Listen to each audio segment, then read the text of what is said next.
Qualification तांकर कोन कोन योग्यता रहबा दरकार ना he should be a citizen of India से सिटीजन थिबे भारतर सिटीजन थिबे ही शुड हैव कंप्लीटेड भारतर सिटीजन माने कोन ना भारतर जने नागरिक थिबे he should have completed the age of 35 years तांको 35 वर्ष किंबा ताठारु अधिक होइतिबा दरकार he should be an outsider माने से जेउ राज्यर गवर्नर हेबे से केबे भी सेही राज्य को बिलोंग करनथिबे माने से राज्य रे हेनथिबे काहे कि for making him free from local politics काहे ना सेठारे जो पॉलिटिक्स अछि बा राजनीति अछि सेठारे जेंति से इन्वॉल्व होबा उचित नै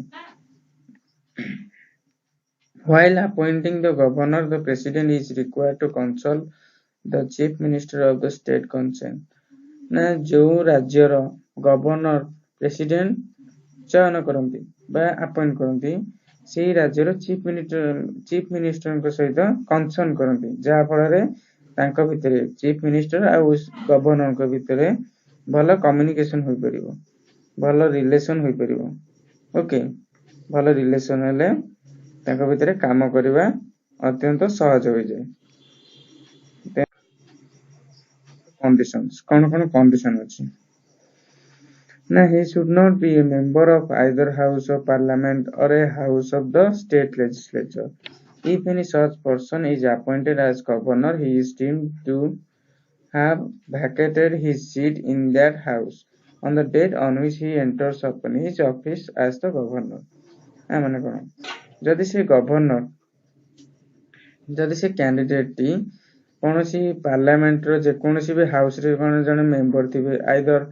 लोकसभा रे किंबा राज्यसभा रे जदि मेंबर थिबे किंबा अन्य कोनोसी स्टेट लेजिस्लेचर रे बा अन्य कोनोसी राज्य रो विधानसभा रे कोनोसी प्रकार रो मेंबर थिबे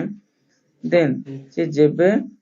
गवर्नर ऑफिस को एंटर करिवे से माने सेही मुहूर्त थारु से तांको ऑफिस रु रिजाइन करिवे ओके तांको ऑफिस रे तांको जो सीट माने जो सभा रे तांकर सीट थिबो सेठारु रिजाइन करिवे एवं गवर्नर ऑफिस रे अपॉइंट हेबे तर he should not hold any other office of profit एवं से अन्य कोनोसी थारु प्रॉफिट इनकम कर परनथि माने कर से आ कोनोसी संस्थारु प्रॉफिट इनकम कर परनथि माने तांकर इनकम रो सोर्स आ कोनठारे नथिबो जदि थिबो से परहैप्स से तांकर ऑफिशियल पावर यूज करके से निजरा प्रॉफिट को बढ़ाइबार संभावना थाए तेणु तांकर कोनोसी any other office of profit नथिबा दरकार तबरे he is entitled without payment of rent to the use of his official residence जेमती प्रेसिडेंट हमर प्रेसिडेंट ऑफ इंडिया कोठी रुहंती राष्ट्रपति भवन रे सेमती गवर्नर मध्ये रुहंती राजभवन रे हैला राजभवन रहिबार तांको से कोनोसी रेंट दियंतिनी बा से घर रो भड़ा भी किछि दियंतिनी एने से गोटे गवर्नर गोटे हायर पोजीशन होते जेमती गवर्नर स्टेट रे हायर पोजीशन हला गवर्नर जेमती सेंटर रे हायर पोजीशन हला प्रेसिडेंट ताको सेमती प्रेसिडेंट भवन ताको गिफ्ट कराई छी Tesla condition. So he is entitled to such emoluments, allowances and privileges as may be determined by the parliament. तापर गवर्नर को जो emoluments, allowances and privileges as may be determined by the parliament. ना parliament जेपरि निर्धारित करंती प्रथम जानिबा ए emoluments, allowances and privileges कोन होते ना emoluments मनकर कोन से सरकारी कर्मचारी से दरमा पाए ओई थी से तापर मेडिकल फैसिलिटी पाए किबा तांकर इंश्योरेंस कोन दिया जे कंपनी तरफ रु तापर तांकर ग्रेच्युटी अछि ए सब प्रकार अछि व्यवस्था सेमती गवर्नर करो इमोल्युमेंट्स दिया जे जेंदी मेडिकल फैसिलिटी तापर तांकर इंश्योरेंस ए सब थाए आ से सब जो टंका सैंक्शन होए से केते टंका सैंक्शन होबो सेटा पार्लियामेंट पर डिसाइड होय तापर when the same person is appointed as the governor of two or more states the emoluments and allowances payable to him are shared by the states in such proportion as determined by the president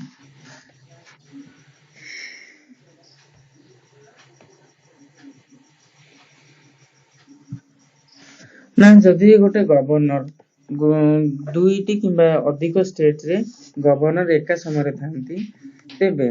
ताकू मध्य इमोलिमेंट्स and allowances मध्य प्रदान करा जाए एवं सेही माने केउ state रे केते परिमाण रे इमोलिमेंट्स दिया जिवो बा अलाउंसेस दिया जिवो सेही प्रपोर्शन टाकू बा सेही अनुपात टाकू प्रेसिडेंट डिटरमाइन करंती and his emoluments and allowances cannot be diminished during his term of office ना तांकर कार्यकाल मध्यरे तांकर emoluments and allowances को केही भी कमई परिबे नै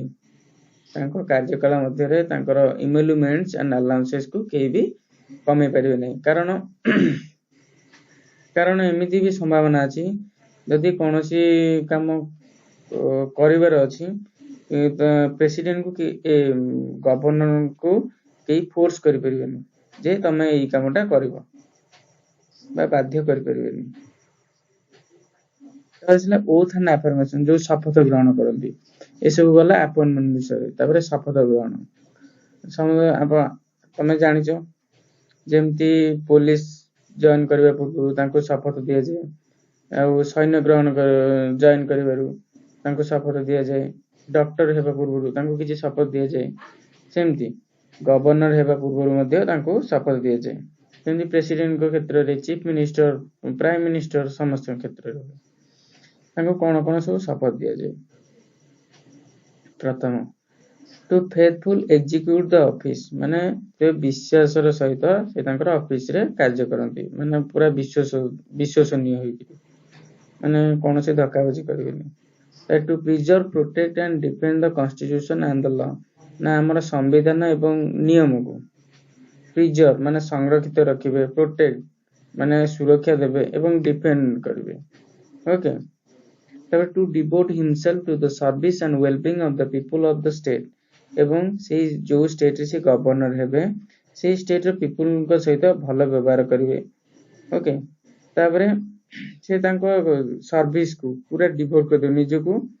पूरा डिवोट कर देबे से तांको काम रे ओके ताबरे the oath of office to the governor is administered by the chief justice of the concern state high court and in his absence the senior most जज ऑफ दैट कोर्ट अवेलेबल ना पुनी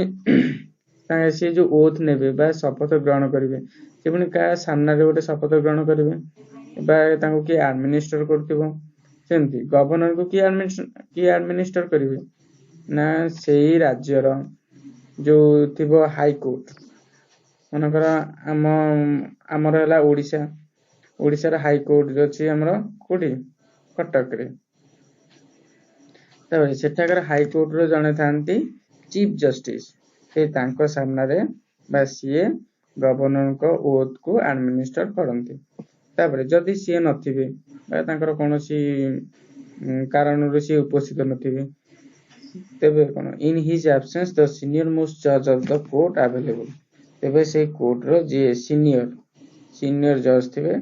तांको उपस्थिति रे मध्य से oath ग्रहण करि परिबे बा शपथ ग्रहण करि परिबे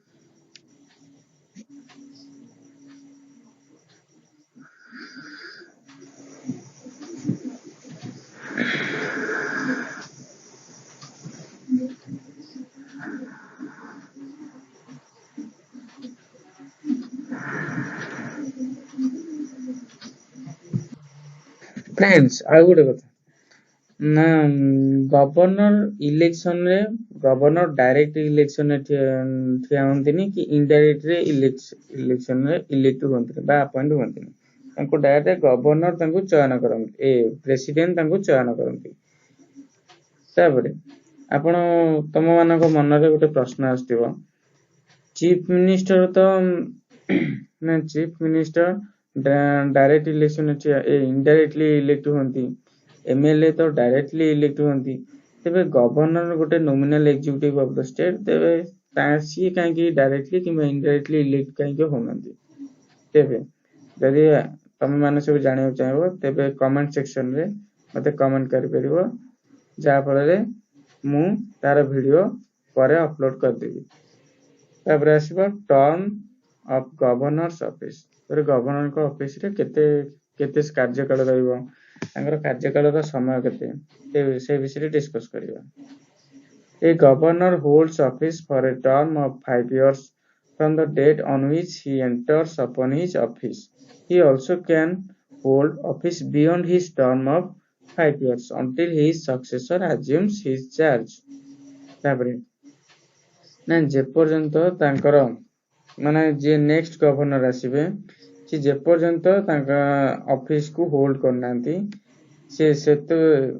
ମାନେ କଣ ପୂର୍ବ ଗଭର୍ଣ୍ଣର ସେ ପର୍ଯ୍ୟନ୍ତ ସେ ଅଫିସଟାକୁ ରଖିଥିବେ ବା ଅଫିସରେ ଥିବେ, ସେ ରିଜାଇନ୍ କରିନଥିବେ। ଓକେ, କାହିଁକିନା ଯଦି ସେ 5 ବର୍ଷ ହୁଏ କିମ୍ବା 5 ବର୍ଷରୁ ଅଧିକ ହେଇଗଲେ ବି କିଛି କଥା ନାହିଁ। ତେବେ ଜେନେରାଲି ଗଭର୍ଣ୍ଣରଙ୍କର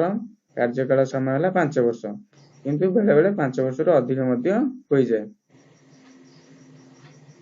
ତାପରେ he hold office during the pleasure of the president. ତାପରେ ସେ ପ୍ରେସିଡେଣ୍ଟଙ୍କର ଖୁସିରେ, ପ୍ରେସିଡେଣ୍ଟଙ୍କ ପ୍ଲେଜର, ଏଠାରେ ପ୍ଲେଜର ମାନେ ତମେ ଖୁସି ଭାବି ଦିଅନି, ଯେତେବେଳେ କୌଣସି ଗୋଟେ ମେଜର ଆଲିଗେସନ ଲାଗେ ଗଭର୍ଣ୍ଣରଙ୍କ ଉପରେ ତେବେ ଯାଇକି ପ୍ରେସିଡେଣ୍ଟ ତାଙ୍କୁ କାଢନ୍ତି କିମ୍ବା ଅନ୍ୟ କୌଣସି କାରଣରୁ ତାଙ୍କୁ ଡିସମିସ୍ ବି କରିପାରନ୍ତି। Okay, A governor whose term has expired may be reappointed in the same state or any other state। ଯଦି କୌଣସି ଗଭର୍ଣ୍ଣରଙ୍କର କାର୍ଯ୍ୟକାଳ ସରିଯାଇଛି ତେବେ ସେହି ଗଭର୍ଣ୍ଣର ସେହି ଷ୍ଟେଟରେ କିମ୍ବା ଅନ୍ୟ କୌଣସି ଷ୍ଟେଟରେ ବି ଆପଏଣ୍ଟ ହେଇପାରିବେ ବାଇ ଦ ପ୍ରେସିଡେଣ୍ଟ। ତାପରେ president VP Singh in 1999 asked all the governors to resign as they were appointed by the Congress government. Eventually in 1991 the Congress government headed by P.V. Narasimha Rao changed 14 governors appointed by the VP Singh and Chandrasekhar governments। ତାପରେ ନା president VP Singh ନା 1999 ଯେତେବେଳେ ଥିଲେ ଆମର ରାଷ୍ଟ୍ରପତି VP Singh, ସେତେବେଳେ ସେ ସବୁ ଗଭର୍ଣ୍ଣରଙ୍କୁ ରିଜାଇନ୍ କରିବାକୁ କହିଥିଲେ ଯୋଉମାନେ କି କଂଗ୍ରେସ ଗଭର୍ଣ୍ଣମେଣ୍ଟ ଦ୍ୱାରା ଆପଏଣ୍ଟ ହୋଇଥିଲେ। ତାପରେ ଇଭେଞ୍ଚୁଆଲି ନା ତାପରେ 1991 ଯେତେବେଳେ କଂଗ୍ରେସ ଗଭର୍ଣ୍ଣମେଣ୍ଟ ଆସିଲା, ତାଙ୍କର ଯିଏ ରାଷ୍ଟ୍ରପତି ଥିଲେ ପିଭି ନରସିଂହା ରାଓ, ଯିଏ କି 14 ଜଣ ଗଭର୍ଣ୍ଣରଙ୍କୁ କହିଥିଲେ, 14 ଜଣ ଗଭର୍ଣ୍ଣରଙ୍କୁ ବଦଳେଇ ଦେଇଥିଲେ। ଓକେ, ଯୋଉମାନେ କି ଆମର ଭିପି ସିଂ ଦ୍ୱାରା ଆପଏଣ୍ଟ ହୋଇଥିଲେ।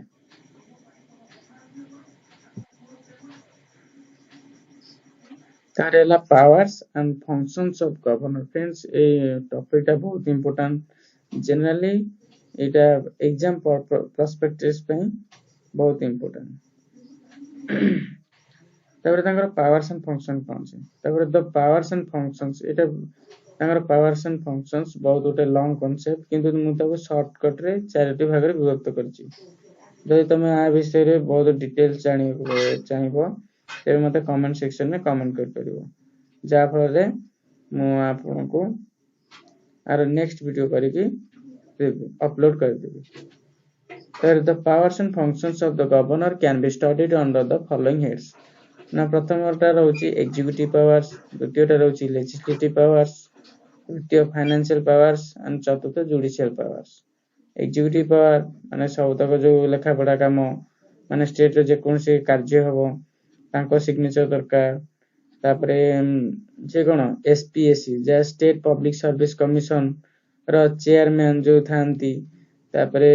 ତାଙ୍କର ଯେ ମେମ୍ବର ଥାନ୍ତି ତାଙ୍କୁ ଇଲେକ୍ଟ କରନ୍ତି। ତାପରେ ଆଉ କଣ ସେ ଆଟର୍ଣ୍ଣି ଜେନେରାଲ କୁ ବି ଆପଏଣ୍ଟ କରନ୍ତି। ଓକେ, ତାପରେ ଲେଜିସ୍ଲେଟିଭ ପାୱାର୍ସ କଣ ନା ସେ ବିଧାନସଭାକୁ ଯେକୌଣସି ସମୟରେ ପ୍ରୋରୋଗ ବା ସ୍ଥଗିତ କରିପାରନ୍ତି।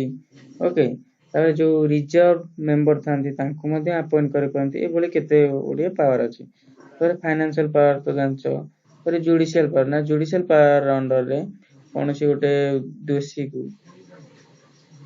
ଦୋଷୀକୁ ତାକୁ ପାର୍ଡନ କରିପାରିବେ, ମାନେ ପାର୍ଡନ କାପାସିଟି ତାଙ୍କ ପାଖରେ ନାହିଁ, କେବଳ ପାର୍ଡନିଂ ପାୱାର ଅଛି ପ୍ରେସିଡେଣ୍ଟଙ୍କ ପାଖରେ। ପାର୍ଡନିଂ ପାୱାର ମାନେ କଣ, ଯଦି କାହାକୁ ଗୋଟେ ମୃତ୍ୟୁ ଦଣ୍ଡ ଦିଆଯାଉଥିବ ତେବେ ତାକୁ ରୋକିଦେବା, ଓକେ, ତାକୁ କ୍ଷମା ଦେଇଦେବା। କିନ୍ତୁ ଗଭର୍ଣ୍ଣର କଣ ସେଇ ପ୍ରକାର ଦଣ୍ଡରେ ଦିଆଯାଉଥିଲେ ତାକୁ କୌଣସି ସମୟ ପର୍ଯ୍ୟନ୍ତ ସ୍ଥଗିତ କରିଦେବା କିମ୍ବା କିଛି ସମୟ ପାଇଁ ଘୁଞ୍ଚେଇଦେବା, ସେ ପାୱାର ଅଛି। ଏଇଭଳି ଭାବରେ ଅନେକ ଗୁଡ଼ିଏ ପାୱାର୍ସ ଅଛି। से विषय पर वीडियो रे हमें डिस्कस करिबा। ओके नेक्स्ट constitutional position तांकर कोन कोन constitutional position अछि ना इन estimating the constitutional position of the governor particularly reference has to be made to the provision of the article 154 163 and 164 ना तांकर constitutional provision 154 163 और 164 रे डिस्कस करै छी देखिए 154 कोन डिस्कस होई छी ना article 154 and the executive power of the state shall be vested in the governor and shall be exercised by him either directly or through officers subordinate to him in accordance with his constitution